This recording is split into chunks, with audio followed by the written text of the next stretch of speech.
Hey, what's up, and all you duckies out there? I'm Duuz-Diz-Din, and I'm coming at you again with DuckTales, the 2017 reboot. And man, I really gotta tell you, I feel so sad that this series is winding down to its inevitable conclusion, but all good things must come to an end.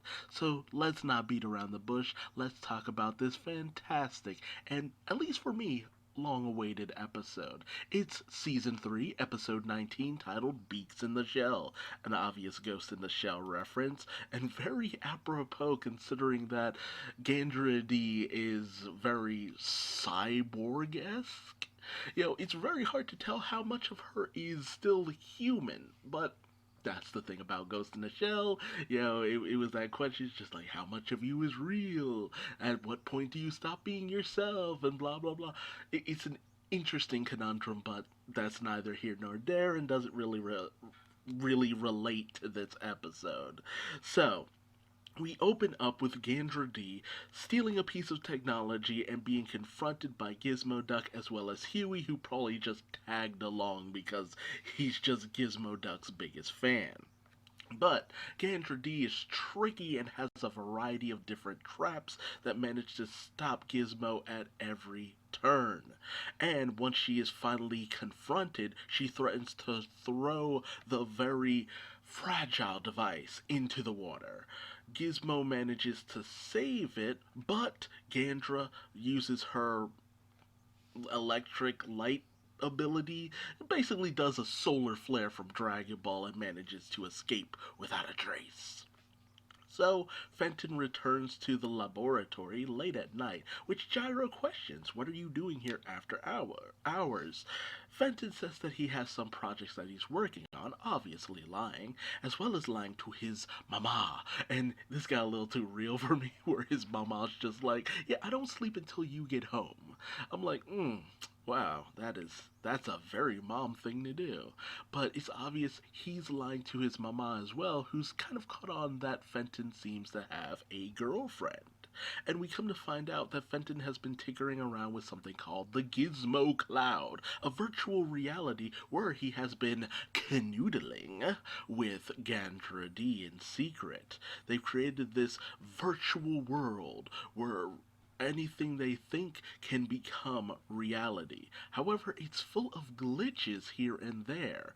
And while Fenton is open to opening their incredible invention to the world, Kendra, not so much. She's very wary about outside help, which at first seems very suspicious to me at first, but as the episode goes on, we find out it's a little bit more than that. Meanwhile, speaking of more, we have Mark Beaks trying to shill his latest development to one of his waddle phones, with less explody, less catch on fiery. But as we find out from a reporter, in fact, the only reporter at Mark Beaks's little get tech demo, I guess you could call it. Mark Beaks is no longer a thing. He's hemorrhaging money at this point. He's not even popular whatsoever. In fact, even the reporter calls him out. It's just like, are you just planning on stealing the Gizmo Duck suit for like the fifth time? Because that's all Mark Beaks has been doing for the longest time.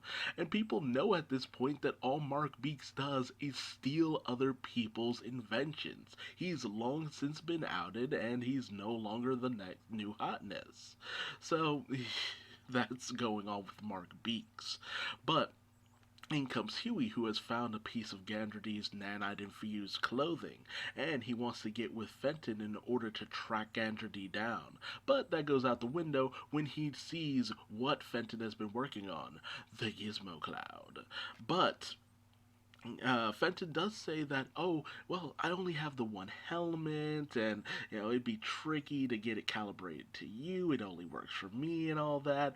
Only for Manny to come in with extra helmets. Thank you, Manny. You're always so helpful, even during the worst times. So, Huey manages to get into the virtual world only to spot Gandra D, and Fenton can't lie for shit. So it becomes outed that he's been working with Gandra this entire time. And Huey's just like, but she's a foul agent. She's our enemy. She's evil.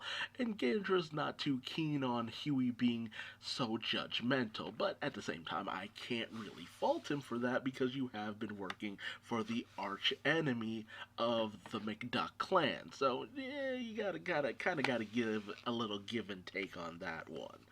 But Gandra explains herself that, for years of her life she's been very misunderstood. For every great invention she made, it ended up being passed over because nobody could understand it, or it was deemed too dangerous. That's why she ultimately ended up experimenting on herself and using funding from FOW because they would actually be willing to fund her work, which is a very standard thing for inventors. They want to get their projects out there so much because they know what their projects can do, but they end up, you know, as metaphorically, getting in bed with some dangerous fellows, and it ends up creating more chaos than help. Or vice versa later down the line. What was once a weapon yesterday could be a cure-all for cancer tomorrow. You never know. But the whole idea of this space that Fenton and Gandra have created is that any creation that they make is made in a safe environment. It's virtual. They've made all these physics where everything will react in certain ways, but, it gives life to their ideas in a safe and sustainable way that won't literally blow up in their face. But it's still unfinished. They're still trying to work out some bugs, so they ask that Huey not tell anyone, and Huey ultimately agrees because of science and love. That's the power of love. Unfortunately, Huey ends up being confronted by Officer Cabrera, who knows that something is up and that Fenton has to be dating someone because mother's intuition and all that good stuff. But Huey lies his head off saying, "Oh, it's Fenton's girlfriend who lives in Canada," which that's a very deep cut. The girlfriend who lives in Canada, oof, that was a big thing back in the mid 2000s, lying about your girlfriend who lives in Canada. But that lie seems to go over well, but then Gyro gets involved, and Fenton has to lie again about a project he's working on, and Huey manages to get Little Bulb away from Gyro and uses it to fake a police report of attack, so Fenton has no choice but to leave, while Huey tries his best in order to stall Officer Cabrera and Gyro. So, meanwhile, Mark Beaks is trying his hardest to come up with an idea, but he's got not zip, zilch. Even the stupid idea he comes up with has already been taken. So when he sees Gizmo Duck flying by, he's just like, you know what? Why stop doing what you know? I'm just gonna steal the suit again. Meanwhile, Huey goes back and meets up with Officer Cabrera and Gyro. And while Officer Cabrera questions what did they know about Fenton and his, and what he's doing and if it has anything to do with him being Gizmo Duck, we find out that Louie has just found out that Fenton is Gizmo Duck and questions Huey about what else he should probably be privy on since he's lying for Huey. But Huey's just like, look, I'm giving you my allowance for, I think it was 6 months. Just go in there and do what you do best. Unfortunately, Officer Cabrera is one smart cookie, and she immediately catches on because she knows the face of a liar. And apparently, some of the stuff that Louis has done in the past has been highly illegal. So he can kind of get locked up for a good long time. So he basically outs himself. And Huey just blocks the two of them in a closet to keep them at bay. Meanwhile, Fenton tells Gandra that a lot of people are starting to hone in on what they've been working on, and he wants to open it up to the world so he can stop misleading people. Meanwhile, Mark Beaks breaks into Fenton's house and sees what Fenton has been up to. And he hides when Huey comes bursting in saying, basically expositing everything about the gyro, uh, the Gizmo Cloud, about everything that's been happening. He basically spills the beans. It's just like, Fenton, you need to hurry the F up. This is getting too much. I can't keep lying to people, blah, blah, blah. And Mark Beaks overhears all of this. It's just like, Gizmo Cloud, virtual reality, I'm going to steal that. So as Fenton and Gandra have this touching moment where, it becomes clear that Gandra really does care about Fenton, and she wants this to be perfect since both of them have been failed inventors in the past. So she wants to make sure this is right before they go live with it. But in comes Mark Beaks, who completely usurps their control over the Gizmo Cloud and says that, well, this place is a land of making inventions in a safe environment. And I'll put that out there, but I'll also steal the inventions as they go along. And while Fenton does try to activate his security defenses, Mark ends up taking them over because, if nothing else, Mark is actually a very incredible programmer. He knows his stuff. It's just that he has no original ideas. Like, if he just worked with other people, they'd be unstoppable. But because he's such a jerk, yeah, no go. So Fenton starts to freak out, and Gander says the only option they have is to let things go public. So Fenton figures out a plan to get a hold of Huey. And Huey comes in, sees Mark Beach, tries to get him off. Get him out of the Gizmo Cloud, but, apparently Mark has his helmet rigged to shock anyone who tries to touch him, and complete with Jurassic Park reference, he's barred anyone from accessing the terminal that he's accessing. But Huey notices that Gizmo Duck is tapping in Morse code and basically telling him to reveal everything to everyone. So, as Mark Beaks is completely taken over the Gizmo Cloud, in comes Huey, Gyro, Officer Cabrera, and Little Bub to the rescue. So they manage to break Fenton and Gandra out of the lockup, but Mark is none too happy and he goes on the offensive. But Fenton lets everyone know that if they can dream it, they can make it. So get gizmoing, I guess, for lack of a better term. So naturally, Huey brings out the extendo legs. Unfortunately, Mark Beak steals those. And, ooh, Officer Cabrera. She creates this like RoboCop suit, which Mark Beaks even calls it that. And I gotta tell you, Officer Cabrera, this look, choice. Like, wow. I don't know if it's the long hair that she suddenly gets or what, but she's got it going on. Okay, enough thirsting over Fenton's mom. She tries to go in, but only she ends up getting captured by Mark because the Gizmo Duck suit is the ultimate, let's be real, and takes Officer Cabrera's invention, the blaster arm. I think Mega Man has some words for that, but Little Bulb has an idea as well for Gyro. And so they create the Little Bulb mech suit from all the way back in episode 1. No, episode 2, 3 of season 1, I think. Maybe?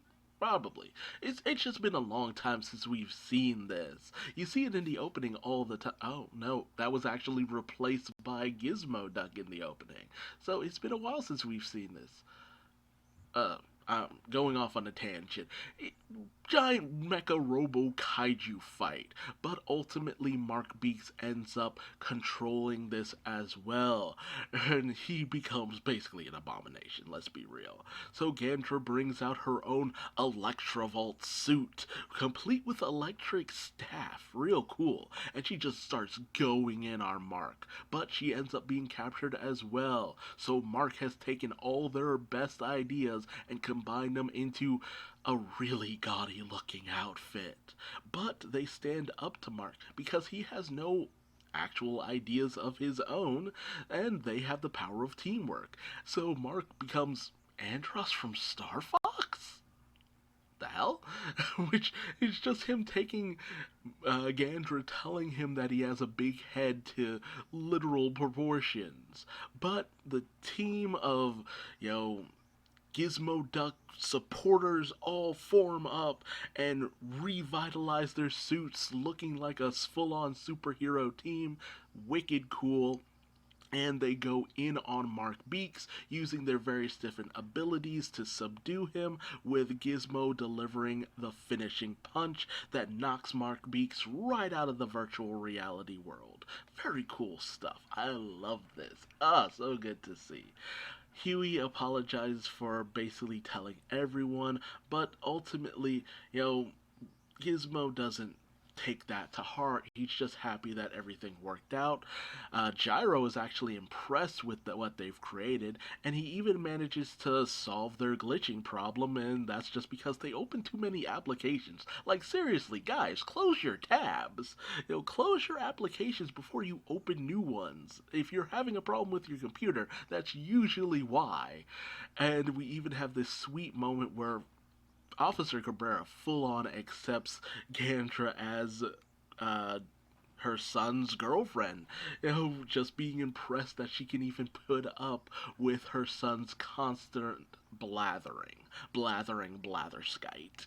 And it looks like a happy ending at first. Gandra says that she'll walk away from Fowl, getting all the Gizmo Cloud stuff off of their servers, and she's gonna leave. Only for Director Buzzer to immediately come in, having somehow been tipped off that she's planning to leave Fowl. And at first she says, yeah, I've found other avenues that I want to explore, and I no longer have a reason to hide in the shadows. And naturally, and I kind of wonder if she knew this was probably going to happen once he stepped in, but, he completely subdues her and banishes her to some place called the Lost Library or the Forgotten Library. Lost Library, I think it was, as punishment for trying to leave Fowl. Another one of Director Buzzard's many secrets. So, a very fun episode, very great to see. I'm so sad that Gandra ended up captured. I would have loved to see her together with Fenton again. They have some amazing chemistry, and Officer Cabrera in that suit. Uh, Regardless, it's still great to see Fenton continuing to come up in the world and getting his dues, and with 3 episodes left, I hope he's able to rescue his beloved beau. But tell me your thoughts in the comment section below. What did you feel about Gandra's portrayal of Fowl and her punishment for doing so? What did you think about the Gizmo Cloud and its application abilities? And what did you think about Mark Beaks basically running into destitution because he's about to lose his company because it's hemorrhaging money? Couldn't have happened to a better guy. So tell me your thoughts and more in the comment section below. If you like this video, leave me a like, subscribe, bell, do the YouTube dance, subscribe, bell, comment, whatever. And until next time, I've been Duuz-Diz-Din, and I will see you later. Bye-bye. Blathering Blatherskite.